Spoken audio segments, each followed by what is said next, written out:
Hi everyone, నమస్తే. నేను Prasanna. Welcome back to my study plan for DSC. Friends, మన ఛానల్లో చాలా గ్యాప్ తర్వాత అయితే వీడియోని అప్లోడ్ చేయడం జరుగుతుంది. వీడియోస్ ఎందుకు చేయట్లేదు మేడం అని చాలా మంది అయితే కామెంట్ సెక్షన్లో అడుగుతున్నారు. వీడియోస్ చేయమని అడుగుతున్నారు.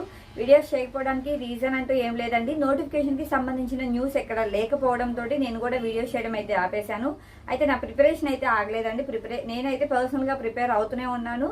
కానీ వీడియోస్ చేయడానికి ఎక్కువ మంది సబ్స్క్రైబర్స్ కూడా వీడియోస్ చూడటానికి అయితే ఇంట్రెస్ట్ చూపించట్లేదు. నోటిఫికేషన్ లేదు అన్న ఈ పరిస్థితుల్లో అందుకే వీడియోని కూడా నేను చేయలేదన్నమాట. అయితే తాజాగా ఏపీలో మళ్ళీ టెట్ ఎగ్జామ్ అలానే డిఎస్సి ఎగ్జామ్కి సంబంధించిన వార్తలు అయితే వస్తున్నాయి. సో టెట్ నోటిఫికేషన్ దాంతోపాటే వెంటనే కొన్ని రోజుల్లోనే డిఎస్సి నోటిఫికేషన్ ఇవ్వాలి అనేసి అయితే ప్రభుత్వం నిర్ణయం తీసుకుంది కదా.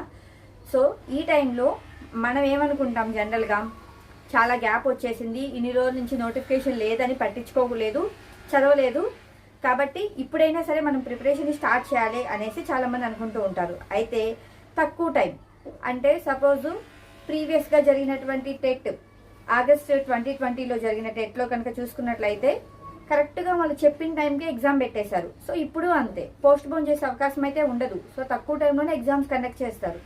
సో ఈ తక్కువ టైంలో మళ్ళీ మనం చదవాలంటే ఎలా చదవాలి, ఏ సబ్జెక్ట్తో స్టార్ట్ చేయాలి, ఎలా స్టార్ట్ చేయాలి, గందరగోళంగా ఉంది, ఎలా చదవాలో అసలు దేని ముందు స్టార్ట్ చేయాలో అర్థం కావట్లేదు అని మీలో చాలామంది కన్ఫ్యూజ్ అవుతూ ఉంటారు కదా. సో వాళ్ళ కోసమే ఈ వీడియో అనమాట. ఆల్రెడీ ప్రిపేర్ అవుతున్న వాళ్ళైతే ఎలాగో ప్రిపేర్ అవుతూ ఉంటారు. సో కొంతమంది ఏ ప్రిపరేషన్ ఎక్కడైతే ఆపేశారో మళ్ళీ ఇప్పుడు కొత్తగా స్టార్ట్ చేయాలి అంటే ముందు ఏ సబ్జెక్ట్తో స్టార్ట్ చేద్దాం అనేసి అనుకుంటున్నారు. అలానే ఏ సబ్జెక్ట్ని ఎంతసేపు చదవాలి అనేసి కూడా చాలా మంది అనుకుంటూ ఉంటారు కదా. సో ఎంతసేపు చదవాలి, ఏ సబ్జెక్ట్ని ఎలా చదవాలి, ఇలాంటి డౌట్స్ అయితే చాలా మందికి ఉన్నాయి. సో ఆ డౌట్స్కి క్లారిఫికేషనే ఈ వీడియోలో నేను టెట్ ప్రిపరేషన్ని స్టార్ట్ చేయాలి అనుకుంటున్న వాళ్ళు ఫస్ట్ ఏ సబ్జెక్ట్తో స్టార్ట్ చేస్తే బాగుంటుంది, అలానే ఏ సబ్జెక్ట్ ఎలా చదవాలి, ఏ సబ్జెక్ట్లో ఎక్కువగా ఎక్కడ ఫోకస్ చేస్తూ చదవాలి అనే విషయాన్ని నేను మీతో షేర్ చేయాలి అనుకుంటున్నాను. సో వీడియోని స్కిప్ చేయకుండా చివరి వరకు చూడండి. వీడియో నచ్చితే లైక్ చేయండి, షేర్ చేయండి, అలానే సబ్స్క్రైబ్ చేసుకోండి కొత్తగా చూస్తున్న వాళ్ళైతే మన ఛానల్. ఫస్ట్ మీరు ప్రిపరేషన్ స్టార్ట్ చేసే ముందు ఒక పని చేయండి.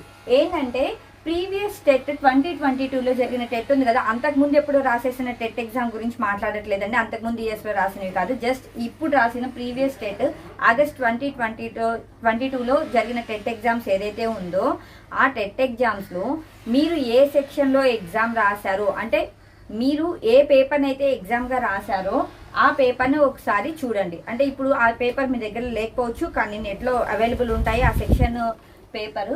సో అది మీరు డౌన్లోడ్ చేసుకొని ప్రింట్అవుట్ తీసుకొని ఒక్కసారి ప్రీవియస్ టెట్ 2022లో మీరు రాసినటువంటి ఎగ్జామ్ పేపర్ని మాత్రమే చూడండి, మిగతా సెక్షన్స్లో కాదు. ఫస్ట్ మీరు చూసినప్పుడు ఏమవుతుంది అంటే మీకు ఒకసారి అవగాహన వస్తుంది అనమాట. అంటే ఆ టైంలో, అంటే ఆ టెట్ రాసే టైంలో మీరు ఏ సబ్జెక్ట్ ఈజీగా, అంటే ఏ సబ్జెక్ట్లో ఎక్కువ మార్క్స్ వచ్చినాయి. సపోజ్ చూడండి, ఎస్జిటి వాళ్ళకైతే సైకాలజీ, తెలుగు కంటెంట్ మెథడ్స్ ఉంటాయి, అలానే English content methods, maths content methods, EVS అంటే సైన్స్ సోషల్ మొత్తం కలిపి కంటెంట్ మెథడ్స్ 5 సబ్జెక్ట్స్గా ఉంటాయి ఎస్జిటి వాళ్ళకైతే. స్కూల్ అసిస్టెంట్ వాళ్ళకైతే ఎలా ఉంటుంది, paper pattern, first psychology, next Telugu, English ఉంటుంది. ఇక్కడ తెలుగు స్కూల్ అసిస్టెంట్ వాళ్ళకి మెథడ్స్ ఉండవండి, ఇంగ్లీష్ కూడా మెథడ్స్ ఉండవు. ఇక్కడ 4th వన్ వచ్చేటప్పటికి మ్యాథ్స్, సైన్స్ ఉంటుంది. ఎవరికైనా సరే, అంటే బయాలజీ, స్కూల్ అసిస్టెంట్ బయాలజీ వాళ్ళకైనా సరే, లేదంటే స్కూల్ అసిస్టెంట్ మ్యాథ్స్ వాళ్ళైనా, స్కూల్ అసిస్టెంట్ ఫిజిక్స్ వాళ్ళకైనా కూడా మ్యాథ్స్, సైన్స్ ఉంటుంది.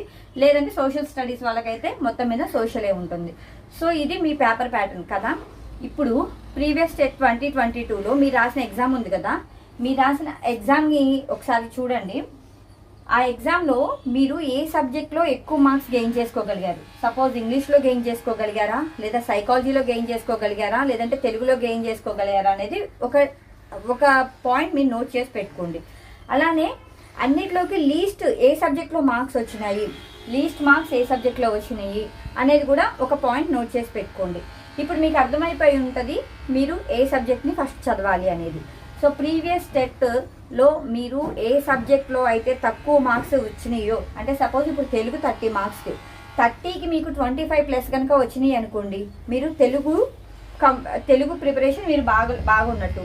అయితే ఇంగ్లీష్లో మాత్రం మీకు 30కి సో కంటెంట్ మెథడ్సే కానివ్వండి, లేదంటే ఓన్లీ కంటెంట్లోనే కానివ్వండి, ఎలా అయినా సరే 30కి ఒక 15-18 మార్క్స్ గెయిన్ చేయగలిగారు అనుకోండి, మీకు అర్థమవుతుంది కదా మీరు ఇంగ్లీష్లో ఫోకస్ చేయాల్సిన విషయం ఎక్కువ ఉంది అనేసి.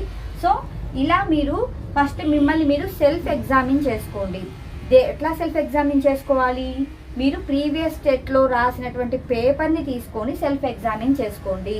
ఈ సెల్ఫ్ ఎగ్జామిన్ ప్రకారము మీరు ఏ సబ్జెక్ట్ మీద ఎక్కువ ఫోకస్ చేయాల్సిన అవసరం ఉందో ఆ సబ్జెక్ట్ని మీరు చూసుకోండి.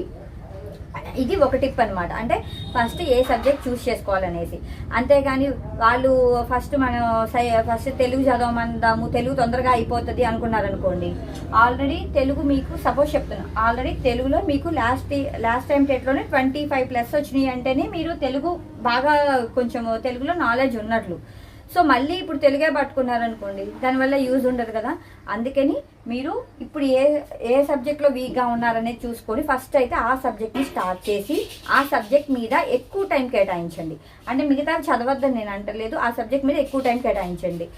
అలానే సెకండ్ లిస్ట్లో మీరు ఏ సబ్జెక్ట్లో ఉన్నారు అంటే ఫస్ట్ ఏ సబ్జెక్ట్ మీకు తక్కువ మార్క్స్ వచ్చినాయి, తర్వాత సెకండ్, తర్వాత థర్డ్, ఇలా మీకు ప్రీవియస్ స్టేట్లో తక్కువ మార్కులు వచ్చినటువంటి ఫస్ట్ 3 సబ్జెక్ట్స్ని తీసుకొని ఆ 3 సబ్జెక్ట్స్ మీద అయితే ముందు ఫోకస్ చేయండి.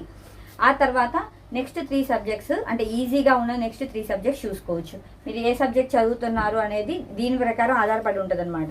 అంతేగాని లేదంటే మీ ఫ్రెండ్స్తో డిస్కస్ చేసి మన ఇద్దరం కలిసి ఇవాళ ఇది స్టార్ట్ చేద్దాము, లేదంటే రేపటి నుంచి ప్రిపరేషన్ స్టార్ట్ చేద్దాము, ఈ సబ్జెక్ట్ స్టార్ట్ చేద్దాము అనేసి గుడ్డిగా ఫాలో అవ్వకుండా మీరు ఏ సబ్జెక్ట్లో అయితే వీక్గా ఉన్నారో ఆ సబ్జెక్ట్ని ఫాలో అవ్వండి. ఇది ఫస్ట్ టిప్ అనమాట. అలానే సెకండ్ టిప్ ఏంటి అంటే ఏ సబ్జెక్ట్లో ఏ పాయింట్ దగ్గర ఫోకస్ చేయాల్సిన అవసరం ఉంది. ఇది సెకండ్ థింగ్ మనం మాట్లాడుకోవాల్సింది. సపోజ్ ఇప్పుడు మీరు మ్యాథ్స్ తీసుకున్నారు. మ్యాథ్స్లో ఎలా ఫోకస్ చేయాలి అంటే